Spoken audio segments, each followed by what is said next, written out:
నీకేం పిచ్చి లేచిందా? అత్తగానం కాల్చుకొని తింటున్నావు, నిన్న నుంచి చూస్తున్నా. ఎవడని నేర్పించింది నీకు అంతగానము? మనిషివా గాడివా నువ్వు ఎట్లా పట్టాలని నొక్కుతున్నావు? లెప్పుల కోసం ఏమనుకుంటావు? లెప్పు. నాకు ముందు 2 ఆడపిల్లలు, ఇప్పుడు కూడా ఆడపిల్ల అంటే 3 దాకానే నా శాత కాదు. నీ అమ్మకు నీవు 3వ దానవు. ఈసారి పక్క ఆడపిల్లనే పుడుతుంది.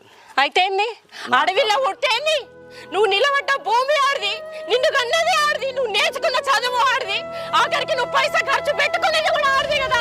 అనుక్షణం ఆడదాని మీద ఆధారపడుతూ ఆడదాన్ని నాశనం చేయాలని చూస్తావా నువ్వు? కొడుకులు